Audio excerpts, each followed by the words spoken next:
तो परिवहन मंत्री का सीधा संवाद ट्रक चालकों के साथ। इस शानदार बातचीत के बाद स्टूडियो में स्वागत करते हैं केंद्रीय सड़क परिवहन और राजमार्ग मंत्री नितिन गडकरी जी का। गडकरी जी यहां पर हमारे साथ मौजूद हैं, हम उनका स्वागत करते हैं यहां पर इस सड़क सुरक्षा अभियान में।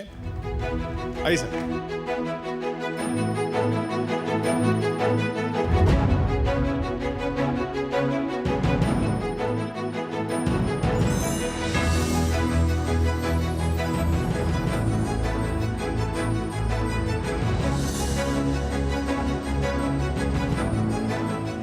ट्रक वालों से बातचीत अच्छी रही। हर स्टेक होल्डर से बात होनी चाहिए, यही मुहिम का मकसद भी है।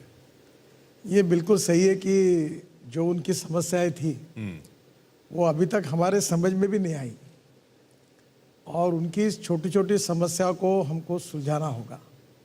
कुछ शायद हमारे संबंध में होगी, कुछ राज्य सरकार के संबंध में होगी, कुछ मानवता के आधार पर होगी। आप देखिए, कोई भी व्यक्ति 24 घंटे काम करने वाला ऐसा कौन सा क्षेत्र है? आप मीडिया में भी काम करते, कहीं ना कहीं दिन भर एक ही आदमी न्यूज़ नहीं देता। ये कितना अमानवीय है कि 24 घंटे बेचारा वही चलाता है। हम सोच रहे हैं कि इसमें कुछ कानून बनाकर मानवता के आधार पर कि भाई इतने घंटे के ऊपर नहीं चलेगा। हवाई जहाज़ में ऐसा होता है कि वो उनको उतने समय ही चलाना पड़ता है, उतनी गैप देनी पड़ती है। हमारे यहाँ तो यूरोपियन कंट्रीज़ में 8 घंटे होने के बाद ड्राइवर उतर जाता है बस से। थोड़ा थोड़ा कुछ चिंता सबको करनी पड़ेगी, तो ही ओवरऑल हम इसमें कामयाब होंगे, ऐसा लगता है। जी बिल्कुल सही कहा आपने। बहुत सारी बातें जो अभी हमने सुनी वो गडकरी जी आपने सही कहा कि छोटी छोटी समस्याएं होती हैं, उनके बारे में जानकारी हमें नहीं होती। जो जिसको भुगतना पड़ता है उसे मालूम होता है और उनकी बातों से पता चलेगा कि हम कहाँ पर सुधार ला सकते हैं। तो ये बहुत अच्छी बात रही है। सर, हमने अभी एक बात कोशिश की कि परमिट सब हमने डिजिटलाइज कर दिए वेबसाइट पर, ताकि तकलीफ ना हो, करप्शन ना हो। हमने 18 निर्णय ऐसे किए हैं कि जो डिजिटल, अभी कोई कागज़ साथ में रहने की जरूरत नहीं, मोबाइल फ़ोन में है। तो डिजिटल लॉकर में उसमें मोबाइल फ़ोन से आप दिखा सकते हैं।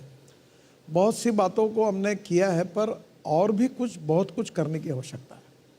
क्योंकि सिस्टम में क्या है कि कहीं ना कहीं ये जो ड्राइवर है इनकी आवाज़ नहीं पहुंच पाती। अभी जैसे स्टेट बॉर्डर्स हैं, वहाँ 14-14 घंटे, 16-16 घंटे रोक देंगे, उतना वो वो ट्रक है, ट्रक के ऊपर बैज है, फ्यूल जलता है, 10-10 लीटर वो बता रहे कि हमारा फ्यूल ऐसे ही वेस्ट हो रहा है, उससे पोल्यूशन हो रहा है। तो सब जगह पर जितने जितने स्टेक होल्डर है वो अपनी कमियों को ढूंढे और उसको सुधारे। इससे ही क्वालिटेटिव चेंज और रिफॉर्म होगा। और एक बात मैं मंत्री करके एक्सेप्ट करता हूँ कि बहुत सी कमियाँ अभी भी है और उसको हमको सुधारना होगा। तब ओवरऑल हम, नहीं तो किसी को ब्लेम करते रहेंगे, इससे नहीं होगा जी। तो निश्चित रूप से उसको सुधारने की कोशिश हमारे तरफ से हम करेंगे। नुकसान सिर्फ जान का नहीं है, पूरे देश का, पूरे समाज का जो है वो दिखता नहीं है। जैसे अब जैसा हमने देखा कि 18 से 45 आयु के जो लोग हैं उनकी सबसे ज़्यादा दुर्घटनाओं में जान जाती है। वो देश के लिए क्या क्या कर सकते थे, उनका कंट्रीब्यूशन इकोनॉमी के लिए, जीडीपी के लिए, देश की जीडीपी पे असर पड़ता है। 3% जीडीपी नुकसान होता है। 3%? हाँ। और आपको बताता हूँ, मेरा पैर 4 जगह टूटा है। रेड लाइट कार में मैं महाराष्ट्र में लीडर ऑफ अपोजिशन था, पुलिस प्रोटेक्शन में मेरा एक्सीडेंट हुआ और एक्सीडेंट का कारण था कि मेरा जो पुलिस ड्राइवर था उसको कैटरेक्ट था। उसके बाद मैंने गवर्नमेंट ऑफ महाराष्ट्र में, मुझे कहते हुए भी शर्म आती है कि मैंने ड्राइवर के आंखें जांच की, 40% लोग कैटरेक्ट वाले निकले। एक मुख्यमंत्री का ड्राइवर था, वो एक आंख से अंधा था। एक और एक की कहानी थी, मैं नाम नहीं बता पाऊंगा आपको, वो तो अंधा ही था पूरा और आवाज़ के उस पर गाड़ी चलाता था।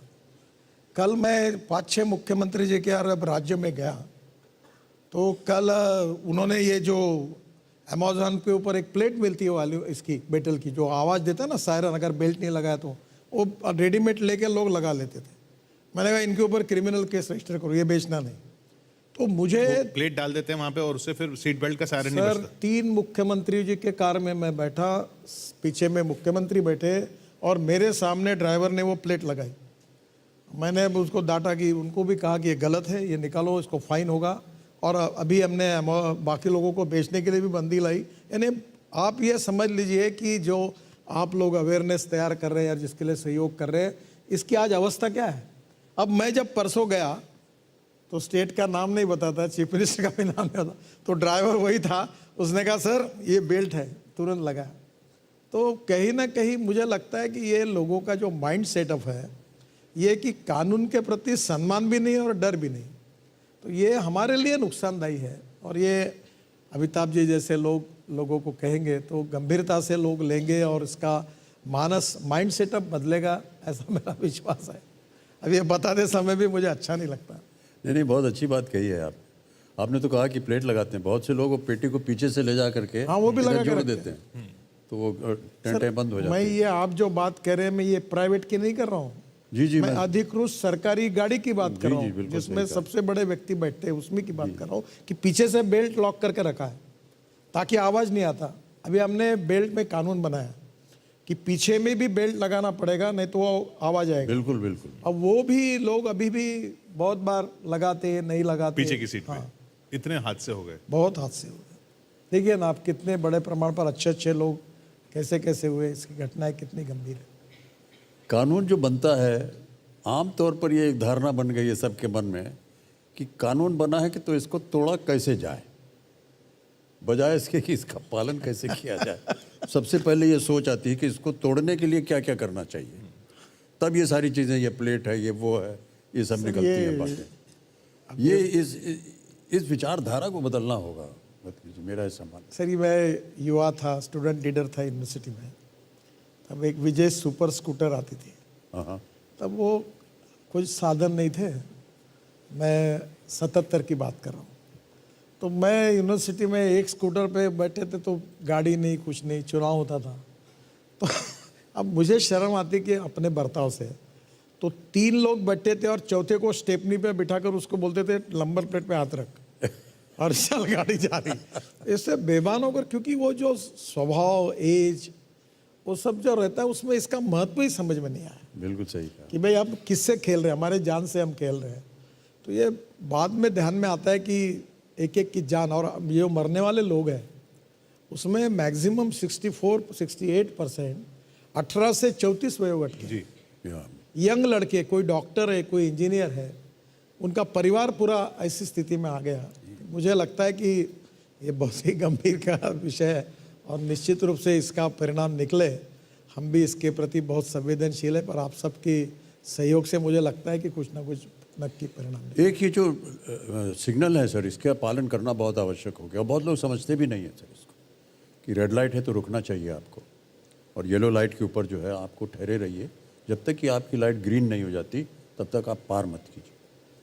इसे समझना बहुत आवश्यक होगा। सर अभी उसमें आमतौर पर लोग समझते हैं कि ऑरेंज हो गया तो चलो चलें, लेकिन उस ऑरेंज लाइट में जो उधर वाला है, जिसको अभी आज्ञा मिली है जाने के लिए, वो शायद बीच में रुक गया हो और उसके साथ आप जाकर के अभी अच्छा हो गया कि टेक्नोलॉजी आ गई, अब कैमरे बैठ गए। हाँ बिल्कुल सही कहा। थोड़ा सा वायलेशन करता है तो उसको फाइन चला जाता है। बिल्कुल जी। उसके कारण अब लोगों में सुधार हुआ।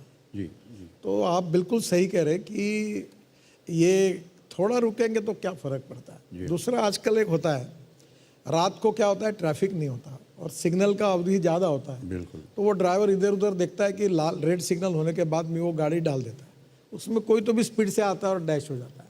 थोड़ा अगर हम लोग 2-3 मिनट लेट हुए तो क्या बिगड़ा, रुक जाना चाहिए। जी हाँ, जी हाँ। हमने नहीं जाना चाहिए।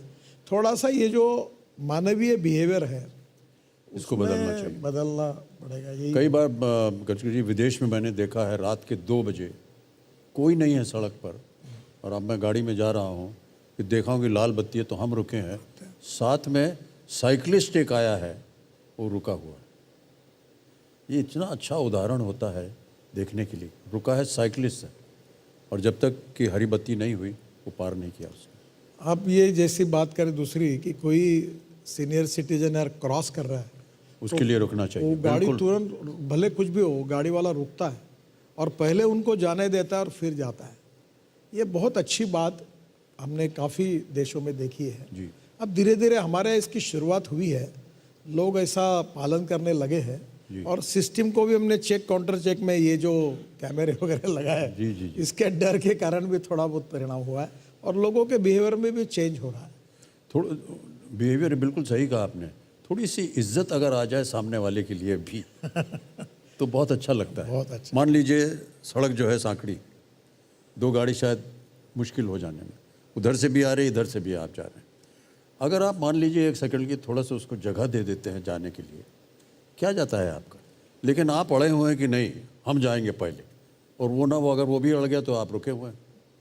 थोड़ी देर अगर आप वो अगर पार नहीं करेगा तो आप भी नहीं जा पाएंगे और बाकी पीछे जो लोग हैं वो भी नहीं जा बिल्कुल पाएंगे। सही बात है। और सर मेरा ऐसा मानना है कि अगर आपने जगह दी और वो सामने वाला निकल के गया तो आपको क्रॉस करते वक्त अगर वो आपको एक हाथ हिला करके सलाम बोल दे, एक थैंक यू हो जाए, तो आपस में एक भाईचारा बन जाता है। बहुत कई बार हमने देखा है पेडेस्ट्रियन कोई क्रॉस कर रहा है, जहाँ पर आपने उसके लिए गाड़ी रोकी है, पेडेस्ट्रियन अगर आपको धन्यवाद दे दे तो क्या बुरा है उसमें।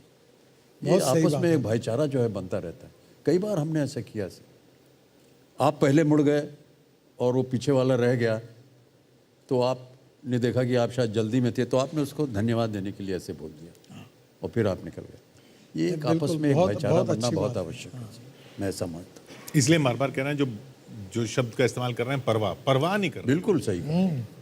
परवाह ही कर लें बस, तो इसमें से बहुत कुछ जो है, जो हो रहा है, जो नहीं जी, होना चाहिए, वो ना हो। खैर, दूसरे की परवाह करना। दूसरे की परवाह। एक छोटा सा ब्रेक यहां पर लेते हैं, क्योंकि हमारे साथ आगे जुड़ेंगे वो लोग जो इस मुहिम में और इस अभियान में अपना जीवन लगा चुके हैं।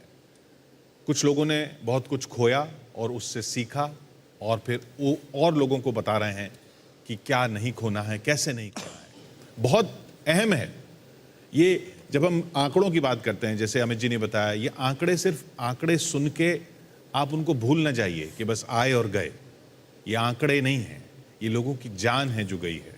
ये लोग हमारे बीच के हो सकते हैं, हमारे अपने हो सकते हैं, आपका अपना कोई इंतजार कर रहा है। परवाह कीजिए। छोटे से ब्रेक के बाद लौटते हैं।